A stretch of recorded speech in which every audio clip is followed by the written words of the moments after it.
Agent है। देखो oxygen direct दे रहे तो वो तो ऑक्सीडाइजिंग एजेंट है ही है, इनडायरेक्ट भी जैसे KMnO4 H2SO4 K2Cr2O7 ये भी ऑक्सीडाइजिंग एजेंट है। लेकिन ये पूछ लिया गया कि इन दोनों में अच्छा ऑक्सीडाइजिंग एजेंट कौन है, तो जिसके पास ज़्यादा ऑक्सीजन वो ज़्यादा अच्छा ऑक्सीडाइजिंग एजेंट। तो एक ऑब्जेक्टिव में आया है कि O2 और O3 में ज़्यादा अच्छा ऑक्सीडाइजिंग एजेंट कौन है, तो ये ज़्यादा अच्छा ऑक्सीडाइजिंग एजेंट है। More powerful oxidising agent, more powerful oxidising agent, more powerful oxidising agent. Bleaching जानते हैं आप लोग? ब्लीचिंग शब्द कहीं सुना है? धोने होने की जगह सुना होगा। ब्लीचिंग पाउडर आता साफ करने के लिए, है ना।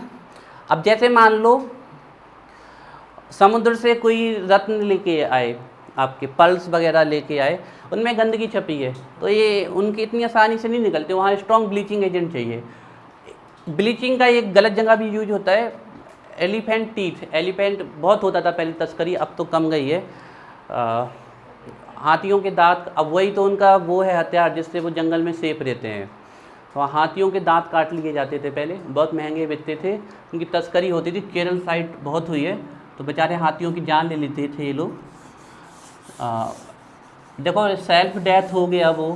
अब जैसे मान लो हम चले गए, तो हमारे जाने के बाद अगर हमारी आंखें या शरीर का कोई ऑर्गन किसी दूसरे के काम आ रहा है तो उससे कोई दिक्कत नहीं, लेकिन वो अभी अभी जिंदा है, उसके ले जा रहे हो, वो गलत है फिर।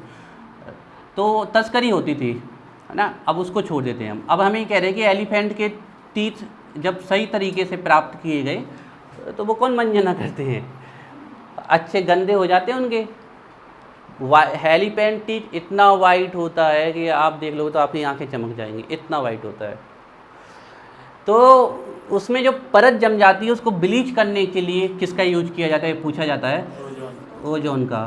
तो एलिफेंट टीथ को ब्लीच करने के लिए इसी का यूज किया जाता है, आपको ध्यान रखना है। एलिफेंट टीथ का नाम है आइवरी। तो एलिफेंट टीथ तो मुश्किल है लिखा है, आइवरी लिखा आएगा।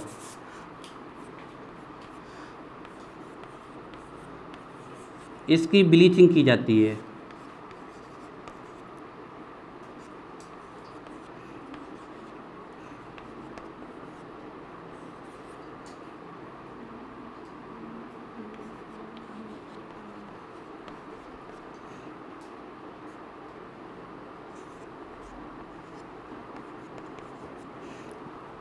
O3 is bleaching agent for ivory।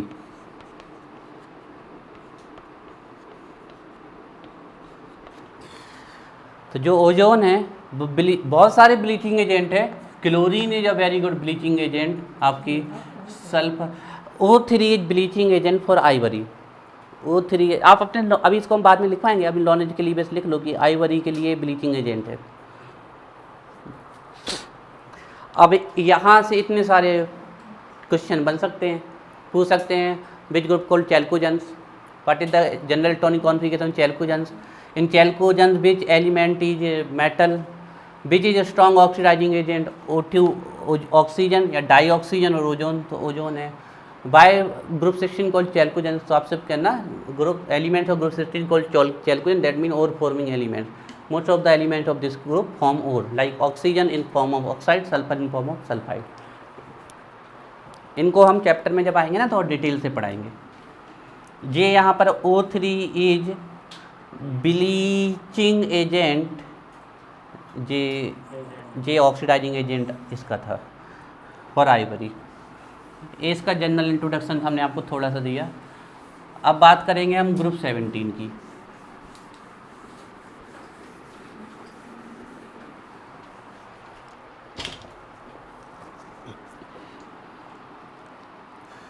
Group 17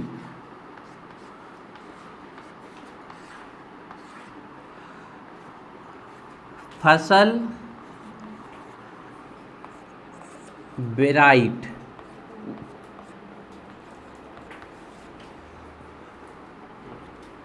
फसल barite, fluorine, chlorine, bromine, astatine. Fluorine, chlorine, bromine, astatine. Fluorine, chlorine, bromine. आपको पता है जो एलिमेंट हैं, ये एलिमेंट सबसे ज़्यादा आपको सागर में मिलेंगे, समुद्र में। और समुद्र में एलिमेंट्स क्या करते हैं, मेटल्स के साथ, जैसे सोडियम के साथ NaCl बना लेंगे, Na बना लेंगे, NaBr बना लेंगे, Ag के साथ AgCl बना लेंगे, AgBr बना लेंगे। ये they all are the salt. इसमें से सिर्फ एक ही सॉल्ट है जो हम खाते हैं, वो है NaCl। NaCl में आयोडीन की मात्रा रखने के लिए इसके साथ इसको भी मिक्स कर देते हैं, सोडियम आयोडाइड के। ये ग्वाइटर रोग से बचाता है, घेंगे रोग से बचाता है। जो आपका यहाँ पर थायराइड नाम की ग्लैंड होती है, उसका थायरोक्सिन का सीक्रेशन, थायरोक्सिन नाम के हार्मोन का सीक्रेशन उससे अगर अनकंट्रोल्ड हो गया तो फिर वो ग्लैंड फूल जाती है, उसी को बोलते हैं ग्वाइटर। और सबसे खतरनाक बात है उसका ऑपरेशन नहीं किया जा सकता, क्योंकि वो ग्लैंड है, आपके शरीर का एक पार्ट है, कोई अलग से नहीं निकला है। तो उसको काटा तो फिर आपकी श्वास नली भी डैमेज हो जाएगी और फिर डेथ हो सकती है, तो उसका ऑपरेशन भी नहीं किया जा सकता है। ठीक है, तो सबसे ज़्यादा एलिमेंट समुद्र में पाए जाते हैं और क्या बनाते हैं, सॉल्ट। तो इनको हम क्या बोलते हैं, सॉल्ट फॉर्मिंग एलिमेंट्स, और जिसको क्या बोलते हैं, हैलोजन्स। हैलो का मतलब होता है सॉल्ट और जन्स का मतलब होता है प्रोड्यूसर। हैलो का मतलब होता है सॉल्ट और जन्स का मतलब होता है प्रोड्यूसर।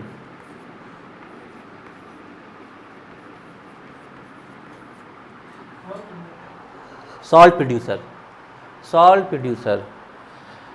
तो पूछ लिया जाता है, by elements of group 17, elements of group 17 named by which name. तो named by halogen. What the means of halogen, तो आपको बोलना है सी सॉल्ट प्रोड्यूसर, या फिर पहले बोलना है आपको salt forming elements, salt forming elements, salt forming elements, या आप बोल सकते हो सी सॉल्ट प्रोड्यूसर। सी में जो सबसे ज़्यादा सॉल्ट पाया जाता है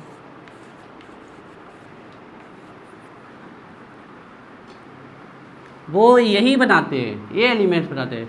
तो सॉल्ट फॉर्मिंग एलिमेंट, सी सॉल्ट प्रोड्यूसर।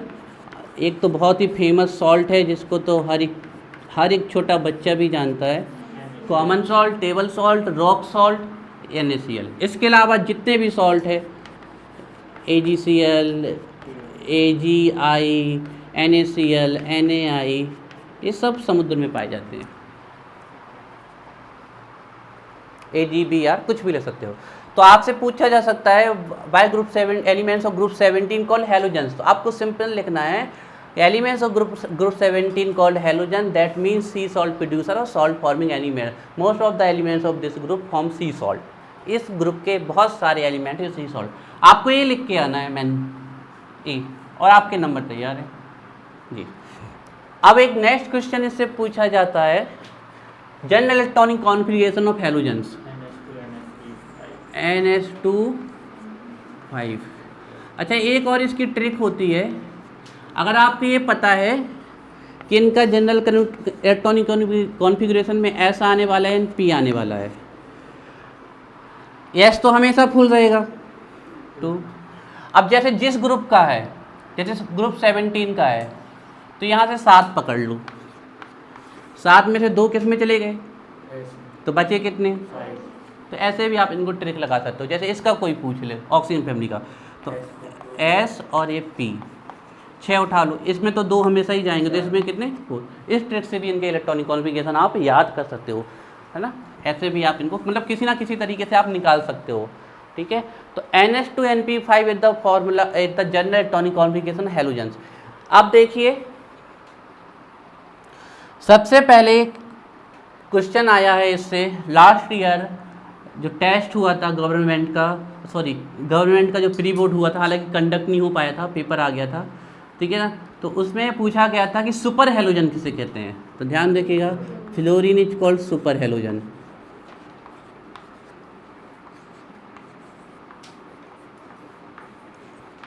और इसके कारण ये है कि इसकी इलेक्ट्रोनेगेटिविटी कितनी है, हाईएस्ट है,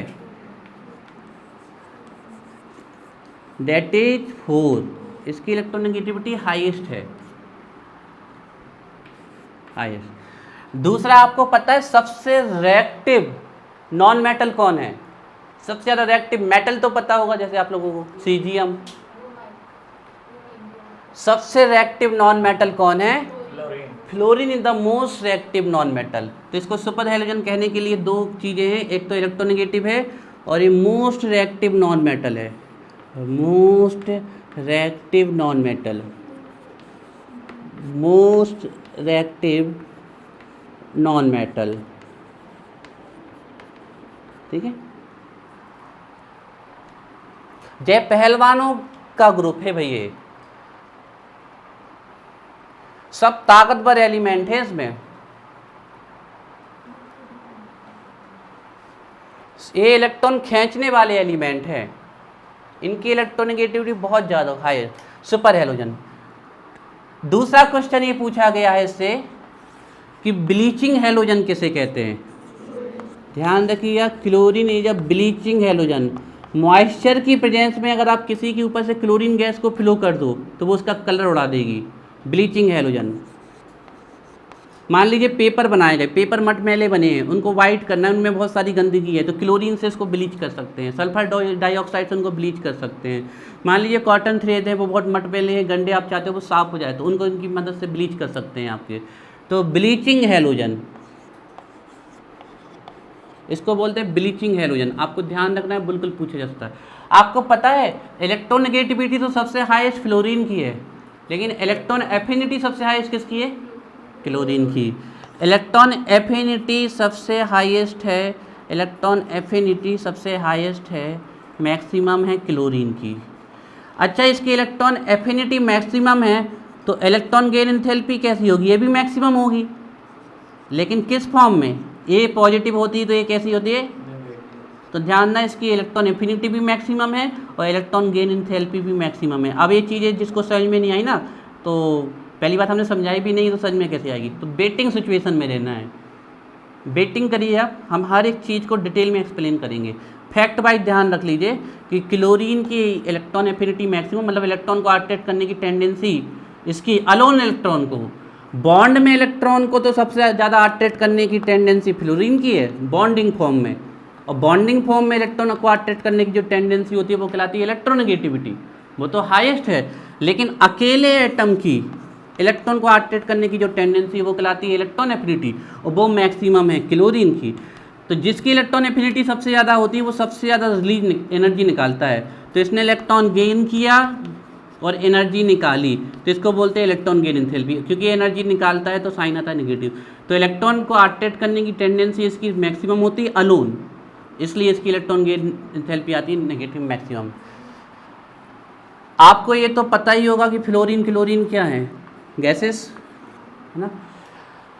एक ही नॉन मेटल है, सिर्फ एक ही नॉन मेटल है जो लिक्विड फॉर्म में पाया जाता है, दैट इज ब्रोमीन। बहुत पूछा गया भाई कौन सा हैलोजन है या कौन सा नॉन मेटल है जो लिक्विड स्टेट में पाया जाता है, तो ध्यान रखना है आपको, ये वो हैलोजन है या नॉन मेटल है जो लिक्विड स्टेट में पाया जाता है, ब्रोमीन। ब्रोमीन की रिएक्शन पढ़ोगे आप, है एल्कोहल फिनॉल ईथर में, बहुत इंपॉर्टेंट रिएक्शन है। इसके बारे में सिर्फ इतना ही याद रखना है ब्रोमीन के बारे में। अच्छा, आप लोगों को पता है ये कैसे हैं? ये सब के सब डाइएटॉमिक है। डाइएटॉमिक मतलब F2Cl2Br2 AI2 सॉरी I2, ऐसे याद रखने हैं आपको। किसी को पता है आयोडीन किस फिजिकल स्टेट में एग्जिस्ट करता है? आयोडीन की फिजिकल स्टेट किसी को पता? सॉलिड, सॉलिड है। पूछ लिया जाता है कि सॉलिड हैलोजन कौन है, तो बता दोगे? हाँ हाँ, ये भी non metal, this is also non metal, they all are the non metal. S13 radio active है। हाँ, सबसे खास बात ये है कि ये जो आयोडीन है ये सॉलिड है, और ये सॉलिड से सीधे किस में चली जाती है? गैस में। जबकि हमें पता है कि चीज़ों की जो फिजिकल स्टेट होती है वो ऐसे चेंज होती है। कोई भी सॉलिड चीज़ होगी तो वो अगर आप उसको टेम्परेचर दोगे तो वो पहले किस में जाएगी? लिक्विड में, और फिर वो किस में जाएगी?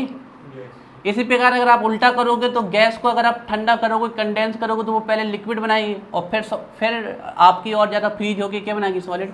लेकिन कुछ सब्सटेंस ऐसे होते हैं जो हीट को लेकर सॉलिड से डायरेक्टली गैस में चले जाते हैं और गैस से डायरेक्टली सॉलिड में आ जाते हैं। इस प्रोसेस को बोलते हैं सब्लिमेशन। तो आपसे पूछा गया कि सबलाइम हैलोजन किसे कहते हैं, तो ये है Sublime halogen. Sublime halogen, Sublime halogen. एक कुछ अच्छा, ये सबलाइम है मतलब ये क्या बना रहा है, वेपर, और जो वेपर बनाए वो वॉलेटाइल। तो ये भी पूछा गया कि वॉलेटाइल हैलोजन कौन है, तो ये वॉलेटाइल हैलोजन है, वॉलेटाइल हैलोजन है, वॉलेटाइल हैलोजन। पूछे जाते हैं भाई ये क्वेश्चन। एक चीज और पूछा गया है कि आयोडीन समुद्र, सबलाइम, अगर कोई चीज़ सॉलिड से डायरेक्टली गैस में चली जाए और गैस से डायरेक्टली सॉलिड में आ जाए तो सबलाइम। जैसे एकदम कैम्फर, कपूर को अगर खुला छोड़ दोगे ना तो उसका लिक्विड ना दिखेगा आपको, वो सीधे सॉलिड से किस में उड़ जाता है, उसमें। इसी प्रकार आप ओडोनिल वगैरह अगर लाए हो कभी घर में, तो ओडोनिल रख दो आप, 30 दिन बाद वो कुछ ना मिलेगा, पैकेट खाली, मतलब उड़ गई। नेप्थलीन की गोलियाँ जानते हैं आप लोग, टड़े की गोलियाँ बोलते हैं, पहले लोग कपड़ों के बीच में रख देते थे, गोल गोल वाइट वाइट। नहीं रखी किसी ने, नहीं रखी तो सुन लो हमसे। गोल गोल तो उनको बनाया गया है, आपकी आइडेंटिटी गोल गोल व्हाइट कलर की होती है, टड़े की गोलियां कहलाती हैं। उनको कपड़ों के बीच में रख देते हैं, पता चला 1 आध साल बाद देखी गोलियां खत्म, दिख ही नहीं रही हैं, उड़ गई हवा में, सीधे सॉलिड से कहाँ जाते हैं, वेपर में। इसी प्रकार अमोनियम क्लोराइड में भी यही प्रॉपर्टी पाई जाती है और आयोडीन में भी यही प्रॉपर्टी पाई जाती है।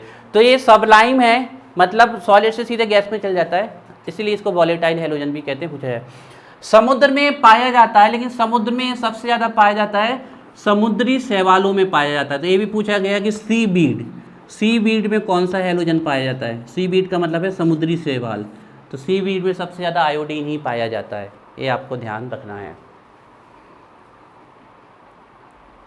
समुद्री शैवाल, जिसको हिंदी लिखनी हो लिख लो, समुद्री शैवाल, सी बीड। एक बहुत ही फेमस क्वेश्चन है, पूछा गया है कौन सा हैलोजन रेडियो एक्टिव है। लेकिन हम आपको एक चीज़ बता दें, एस्टाटीन हैलोजन नहीं है, लेकिन फिर भी आया है लिख के क्वेश्चन, तो हमें बताना पड़ेगा। आपसे कोई पूछे हैलोजन बताइए, तो 4 ही हैलोजन होते हैं, fluorine, chlorine, bromine and iodine. इसका जनरल इलेक्ट्रॉनिक कॉन्फ़िगरेशन इससे मैच करता है, इसलिए इसको इस ग्रुप में रखा गया है। तो ये हैलोजन नहीं है, लेकिन अगर पूछ लिया है कि ग्रुप 17 में कौन सा हैलोजन है, तो फिर आपको यही आंसर लिखना है, ये रेडियो एक्टिव है। हमें इस ग्रुप के बारे में अभी आपसे इतनी ही चर्चा करनी थी। इसके बारे में फर्दर हम आएंगे, अगले 8-10 दिन बाद हम इस ग्रुप तक पहुंच जाएंगे, तब हम इसके बारे में और डिटेल से चर्चा करेंगे। हाँ, आखिरी करते हैं ना। Astatine solid, solid, solid, solid, solid. डालिए ग्रुप 18। 1 नंबर आप लोगों का 100% तैयार आज।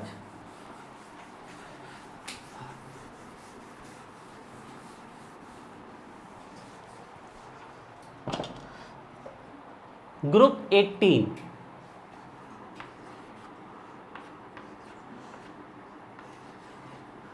ग्रुप 18 हीना, नीना और करीना 0 रन पे आउट, या फिर हे नियर कर जीरोन, हे नियर कर जीरोन, helium, neon, argon, krypton, xenon, radon. सबसे पहले इस ग्रुप का एक नाम है जीरो ग्रुप, जीरो ग्रुप। इसका रीजन यही बता देते हैं, इनकी वैलेंसी कितनी होती है, 0। लेकिन ये पहले की बात थी, लेकिन अब तो ये भी वैलेंसी शो करने लगे हैं, करते हैं ना। जैसे XC क्या बना लेता है, XCF2 2 वैलेंसी शो कर रहा है, XCF4 बना लेता है, XCF6 बना लेता है, XCOF4 बना लेता है, XeO2F2 बना लेता है। जीनॉन बहुत कंपाउंड बनाता है आपका। तो अब ये बैलेंस ही शो करने लगे हैं, लेकिन ये शुरू के नहीं शो करते हैं आपके। तो इस एलिमेंट के इस ग्रुप में जो एलिमेंट है वो जीरो वैलेंसी नेचुरल कंडीशन में शो करते हैं। आप अगर देख रहे होंगे रिएक्शन भी कर रहे हैं तो पीरियोडिक टेबल के दो पहलवानों से कर रहे हैं, फ्लोरीन एंड इसकी 4 और इसकी 3.5, और बाकी आपके 116 बाकी कुछ ये हो गए, बचे हुए जितने भी एलिमेंट्स हैं उनकी हिम्मत नहीं कि इससे रिएक्ट कर जाएं। ये दो पहलवान ही हैं जो इससे रिएक्ट कर पाते हैं, तो ये जीरो वैलेंसी शो करते हैं। आप लोगों ने कभी He2 नहीं सुना होगा, एग्जिस्ट ही नहीं करता, H2 बनता है, Na2 नहीं सुना होगा, ये अपने मॉलिक्यूल नहीं बनाते हैं आपके, एक खुद। इसके पहले हमने फ्लोरीन देखा, वो अपने मॉलिक्यूल बनाते हैं, क्लोरीन देखा अपने मॉलिक्यूल, हाइड्रोजन देखा वो मॉलिक्यूल बनाता है अपना, नाइट्रोजन देखा वो अपना मॉलिक्यूल बनाते हैं, लेकिन ये अपने मॉलिक्यूल ही नहीं बनाते हैं, इनका कोई दूसरा फार्मूला ही नहीं है, यही इनका फार्मूला है, यही इनका एटम, यही इनका एलिमेंट, यही इनका मॉलिक्यूल। पूछ ले बताओ हीलियम का मॉलिक्यूल का फार्मूला He, कोई कहे Ne के मॉलिक्यूल का फार्मूला H, ये मोनो एटॉमिक कहलाते हैं। जैसे कोई पूछ ले फ्लोरीन कितना एटॉमिक है तो डाई एटॉमिक, क्योंकि इसके मॉलिक्यूल में कितने एटम है, 2। कोई पूछ ले P4 फॉस्फोरस कितना एटॉमिक है, टेट्रा एटॉमिक, क्योंकि 4 एटम है इसके मॉलिक्यूल में। सल्फर कितना एटॉमिक है, ऑक्टा एटॉमिक है, पॉली एटॉमिक 8 एटॉमिक, लेकिन ये मोनो एटॉमिक है क्योंकि इनके ये आपस में रिएक्ट नहीं करते, जीरो वैलेंसी। इनका इलेक्ट्रॉनिक कॉन्फ़िगरेशन पता ही चल गया होगा, NH2 NP6, लेकिन एक पता है ना आपको, जे वाला, इसका क्या होता है 1s2, 2 ही इलेक्ट्रॉन होते हैं ना इसके पास 1s2, बाकी सबका होता है NH2 NP6। ठीक है, NH2 NP6। हीलियम का नाम हीलियोज से आया है, हीलियोज का मतलब होता है सन, सन में सबसे ज़्यादा हीलियम गैस पाई जाती है, तो वहाँ से नाम इसका आया है हीलियोज से। ठीक है ना। आपको पता है कि इस पूरे ग्रुप में या पूरी पीरियोडिक टेबल में सबसे लीस्ट रिएक्टिव एलिमेंट कौन है, जिससे रिएक्शन कराना मतलब उसको चैलेंज करना है, करा नहीं सकते।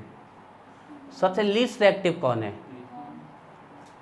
Helium. Helium helium is least reactive element. इसका कोई रीजन बता सकता है? सबसे ज़्यादा इलेक्ट्रॉन निकालने में एनर्जी किससे लगती है? हीलियम से। हीलियम की आयोनाइजेशन एनर्जी पूरी पीरियोडिक टेबल में कैसी है? हाईएस्ट है भाई, मैक्सिमम है। जे है इसका कारण। लीस्ट रिएक्ट पूछ लिया गया है कि लीस्ट रिएक्टिव इनर्ट गैस कौन है? हीलियम है, ध्यान रखिएगा। और मोस्ट रिएक्टिव इनर्ट गैस कौन है? अच्छा, इनर्ट गैसेस नाम बोल रहे हैं हम इनर्ट और कह रहे हैं रिएक्टिव। पहले ये रिएक्टिव नहीं थी तो इनको ये इनर्ट नाम दिया गया। अब ये थोड़ी थोड़ी एक्सट्रीमली ड्रास्टिक कंडीशन में रिएक्ट कर लेती हैं तो इनको नोबल गैसेस के नाम से बोला जाता है। पता है कौन है वो? कौन सी इनर्ट गैस सबसे ज़्यादा कंपाउंड बनाती है? Xenon most reactive inert gas है। Form maximum compound in group, है ना, अपने ग्रुप में मैक्सिमम बनाती है।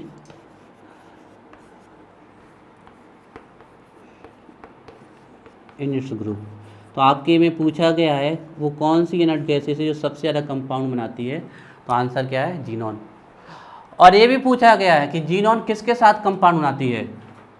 किसके साथ बनाती है? बेस, ध्यान देगा, विद फ्लोरीन एंड ऑक्सीजन। उसका रीजन भी पता है कि फ्लोरीन की इलेक्ट्रोनेगेटिविटी कितनी है? 4 और ऑक्सीजन की 3.5। तो इस ग्रुप का क्या पूरी पीरियोडिक टेबल का ही सबसे लीस्ट रिएक्टिव एलिमेंट बता दिया, और इस ग्रुप का मोस्ट रिएक्टिव एलिमेंट भी बता दिया ना, एक कंपाउंड आपके। इस ग्रुप के कुछ और नेम हैं, जैसे कि इनर्ट गैसेस। अब आपके एग्जाम में आ गया इनर्ट गैसेस, आप क्या लिख सकते हो इसका आंसर? बिल्कुल लिख सकते हो। या एक तो ये है आंसर कि ये जीरो बैलेंसी शो करते हैं। ये किसको इंडिकेट करता है? इनर्ट। जो चीज़ बैलेंसी मतलब कॉम्बाइनिंग कैपेसिटी, जो किसी से कॉम्बाइन नहीं हो रहा, जीरो बैलेंसी शो कर रहा है, इनर्ट। आपको अगर इसका कुछ भी आंसर लिखना हो, उसका कारण क्या है? NH2 NP6। S में कितने इलेक्ट्रॉन? 2 फुलफिल्ड। P में कितने इलेक्ट्रॉन? 6 फुलफिल्ड। तो क्योंकि ये फुलफिल्ड होते हैं, इससे ज़्यादा स्टेबल इलेक्ट्रॉनिक कॉन्फ़िगरेशन आप पूरी पीरियोडिक टेबल में देख के बताओ दो में, इससे ज़्यादा स्टेबल इलेक्ट्रॉनिक कॉन्फ़िगरेशन किसी का नहीं है। They are the most inert elements, NH2 NP6। तो ये हम इनके सभी आंसर लिखवाएंगे आपको, लेकिन आज हम आपको ट्रिक बता दे रहे हैं। ग्रुप 18 का कुछ भी पूछा जाए आंसर ये है। पूछ ले by the ionisation energy of inert gas is very high, answer NH2 they so general electronic NH2 by they are monoatomic, ये एक एटॉम से क्यों मिलके बनती है NH2 NP से। By they so zero valency NH2 NP6, इनके सब चीज़ों का कारण है। By they so zero electron affinity, मतलब इलेक्ट्रॉन को अट्रैक्ट करने की टेंडेंसी इनकी क्या है, जीरो है। रीजन पेट में जगह ही नहीं है, पहले से S में कितने हैं 2 और P में कितने 6, अब नहीं भर सकते भाई आप, जगह ही नहीं बची। हम 7वां ऑर्बिटल 4th नंबर का ऑर्बिटल कहीं और से ही लाएंगे। तो ये पूरे सब का आंसर ये है, आज ही हमने बता दिया, आगे ही बताएंगे। कुछ भी पूछ ले इसका आंसर ये है, आगे हम आपको लिखवाएंगे।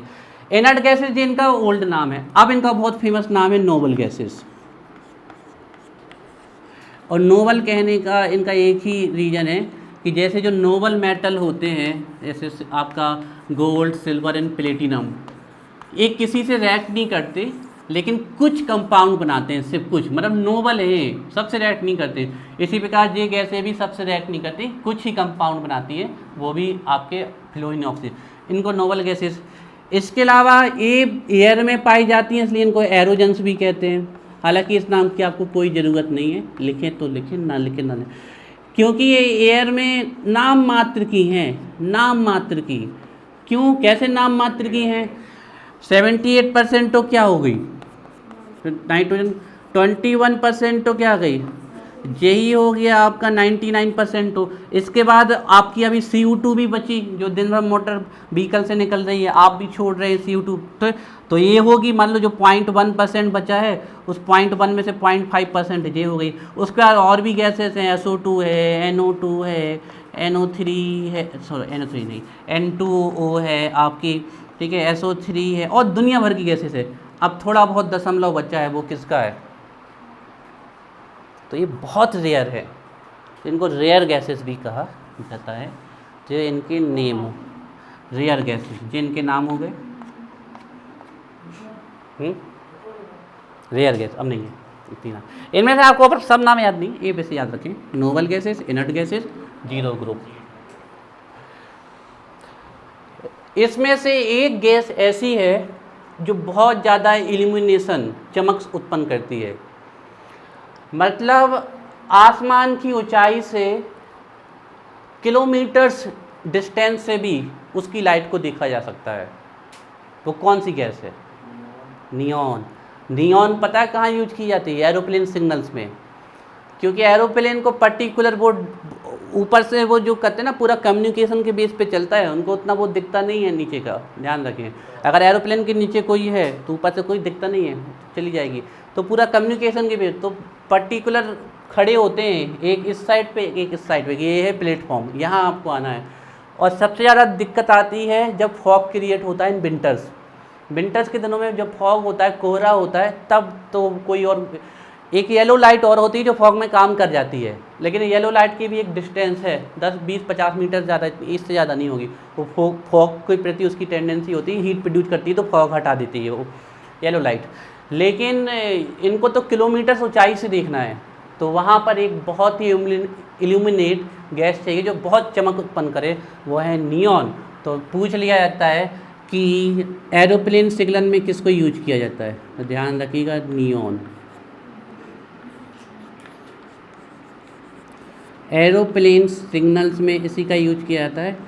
और एक चीज़ और है, एडवर्टाइजमेंट, मतलब अपने यहाँ तो नहीं होता, बाहर बड़े बड़े साइन बोर्ड बनते हैं, उसमें भी इस गैस का यूज किया जाता है। एडवर्टाइजमेंट में भी इसका यूज किया जाता है।